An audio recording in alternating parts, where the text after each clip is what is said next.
বাংলাদেশ স্বাধীনতার সময় গুরুত্বপূর্ণ চুক্তি সই করা হয়েছিল, যা ধীরে ধীরে সামনে চলে আসছে। এই চুক্তিগুলি শুনলে মূলত আপনাদের ঘুম উড়ে যেতে পারে। এই চুক্তিতে ছিল বাংলাদেশ কি করতে পারে এবং কি করতে পারে না। এই চুক্তিতে একটি বিষয় ছিল যে বাংলাদেশ যদি চুক্তি ভঙ্গ করে তাহলে বাংলাদেশ যে কোনো সময় ভারত সেনা পাঠাতে পারে। এই বিষয়টি শুনে আপনারা কি বুঝছেন বলুন তো? তাহলে কি বাংলাদেশ চাপে পড়তে চলেছে? আসলে মুক্তিযোদ্ধার পরে যেভাবে বাংলাদেশের হাল হয়েছিল, সেই সময় শেখ মুজিব ও ইন্দিরার মধ্যে একটি চুক্তি হয়েছিল। সেই চুক্তি অনুযায়ী তাহলে কি ভারতীয় সেনা বাংলাদেশে ঢুকতে পারে? এই নিয়ে আমার কলিগ কথা বলেছিলেন, শোনাব আপনাদের। কিভাবে কি হবে কিছুই ছিল না, সরকার ছিল না। সেই পরিস্থিতিতে ভারতীয় প্রধানমন্ত্রীর একটি প্রস্তাব বাংলাদেশকে দেওয়া হয়, যেটিকে বলা হয় যে মৈত্রী চুক্তি। হাসিনা ইন্দিরা, সরি হাসিনা ইন্দিরা বলছে, মুজিব ইন্দিরা মৈত্রী চুক্তি। এই চুক্তিটি মূলত ছিল 25 বছর মেয়াদী একটি চুক্তি, যে চুক্তিতে প্রথমত সামরিক বাহিনীর একটি প্রসঙ্গ ছিল, অর্থনৈতিক একটি ব্যাপার ছিল, একটি ভারত বিদ্বেষী বা বাংলাদেশ বিদ্বেষী যদি কোনো শক্তির উত্থান হয় তা নিয়ে একটি চুক্তি ছিল। এরকম কিছু চুক্তি ছিল। দাদা, এখানে একটা কথা আমি একটুখানি আপনার কাছ থেকে জেনে নিতে চাইবো যে সেখানে চুক্তিতে একটা অ্যালায়েন্স ছিল যে বাংলাদেশ যদি অন্য কোনো দেশের সঙ্গে অ্যালায়েন্স করতে চায় তাহলে সেক্ষেত্রে ভারতীয় সেনা আবার বাংলাদেশে ঢুকতে পারবে, এইরকম একটা পয়েন্ট। আমি সেটাই সেটা বলছি যদি যে আমাদেরকে বলেন।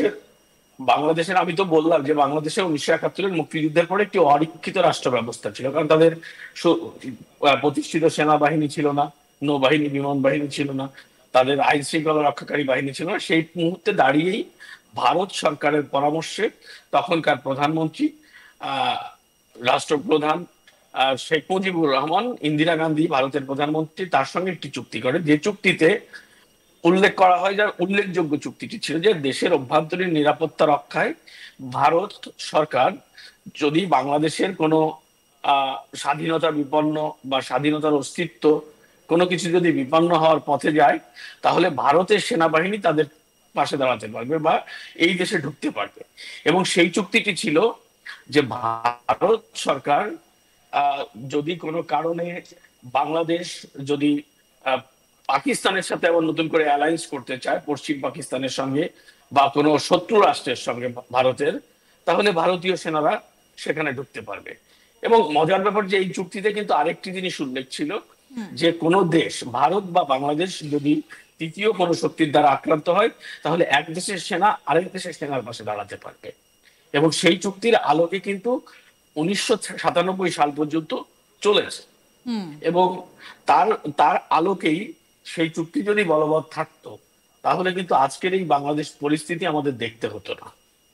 একদমই। এবং সেখানে দাদা এরকম একটা বিষয়ও উল্লেখ ছিল যে বাংলাদেশ যদি কোনো একটা দেশকে মিত্র দেশ হিসেবে মেনেও নেয় বা ঘোষণাও দেয়, তাহলেও সেখানে ভারতীয় সেনা তাদের পুরো বিষয়টাতে হস্তক্ষেপ করতে পারবে এবং সেনা ঢুকতে পারবে। সে কথাই আমি বললাম যে শত্রু রাষ্ট্র, ভারতের শত্রু রাষ্ট্র বা বাংলাদেশের কোন শত্রু রাষ্ট্র, তাদের সাথে যদি একজনরা মানে থার্ড কোন দেশের জন্য দেশের সাথে যদি এই পূর্ব পাকিস্তান বা বাংলাদেশের অংশ যদি অ্যালায়েন্স করতে চায়, তাহলে সেটি যদি ভারত বিরোধী হয় এবং বাংলাদেশের স্বাধীনতার সার্বভৌমত্ব হুমকির কারণ হয়ে দাঁড়ায়, তাহলে ভারতীয় সেনা ঢুকতে পারবে। একটি জিনিস আমি এখন ফাঁস করতে চাই, বলতে চাই, যেটি খুবই খুবই গুরুত্বপূর্ণ এবং এই আলোচনার প্রাসঙ্গিক, সেটি বলতে চাই আমি এখন, যে এই যে ইন্দিরা মুজিব চুক্তি, এই চুক্তি 1997 সালে শেষ হলেও 2010 সালের পর বাংলাদেশ এবং ভারতের সেনাবাহিনীর মধ্যে কিছু গুরুত্বপূর্ণ চুক্তি সাধিত হয়েছে। সেই চুক্তিগুলো কি সেটা আমি বলবো না, কিন্তু এখানে যে উল্লেখযোগ্য যে ব্যাপারটি আছে সেটি আমি আজ বলতে চাই।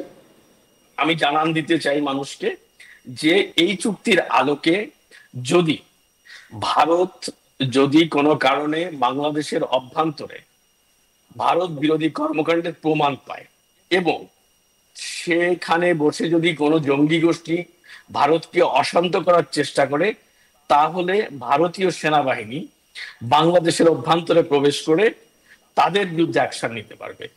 এরকম একটি চুক্তি বাংলাদেশের সঙ্গে, বাংলাদেশ সেনাবাহিনীর সঙ্গে ভারত সেনাবাহিনীর দাদা রয়েছে। আরেকবার এবং রিপিট করবেন, কোনো যারা কারণে আমাদের দর্শকরা রয়েছেন তাদের জন্য আরো একবার যদি রিপিট করেন।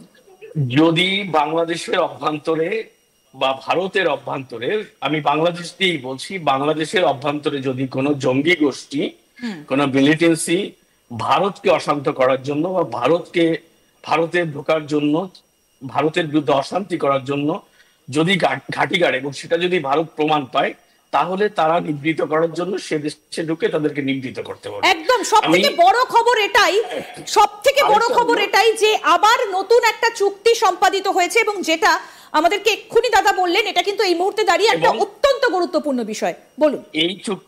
এই চুক্তির আলোকেই কিন্তু ভারতের যিনি সেনা প্রধান, তিনি কিন্তু বাংলাদেশের সেনা প্রধানকে একটি কথা স্পষ্ট করে বলেছেন, এবং ভারতীয় সেনাপ্রধান সম্প্রতি সময়ে একটি বক্তব্য দিয়েছেন।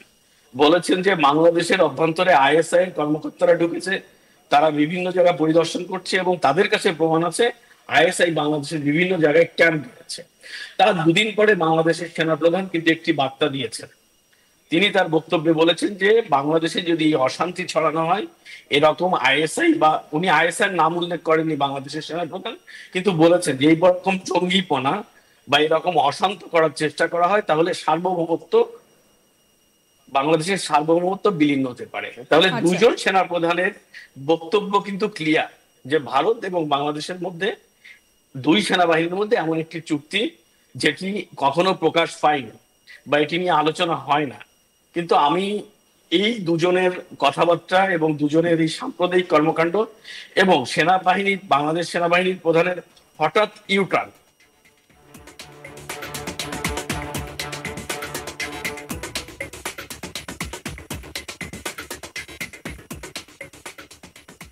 সব মিলিয়ে এবার কিন্তু বলা যেতেই পারে যত দিন যাবে নিজেরাই নিজেদের মধ্যে চাপে পড়ে যাবে বাংলাদেশ, আর চুক্তির গোড়ায় পড়ে তাহলে সমস্যা কি আরো বাড়বে?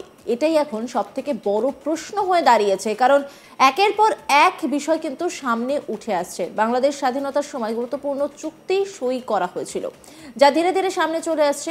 এই চুক্তিগুলি শুনলে মূলত আপনাদের ঘুম উড়ে যেতে পারে। এই চুক্তিতে ছিল বাংলাদেশ কি করতে পারবে আর কি করতে পারবে না। এই চুক্তিতে একটি বিষয় ছিল যে বাংলাদেশ যদি এই চুক্তি ভঙ্গ করে তাহলে বাংলাদেশ যে কোনো সময় ভারত সেনা পাঠাতে পারে। এই বিষয়টি শুনে আপনারা কি বুঝছেন? মনে হচ্ছে যে এরপরে বাংলাদেশ চাপে পড়ে যেতে পারে। আসলে মুক্তিযোদ্ধার পরে যেভাবে বাংলাদেশের হাল হয়েছিল, সেই সময় শেখ মুজিব ও ইন্দিরার মধ্যে একটি চুক্তি হয়েছিল। সেই চুক্তি অনুযায়ী তাহলে কি ভারতীয় সেনা বাংলাদেশে ঢুকতে পারে?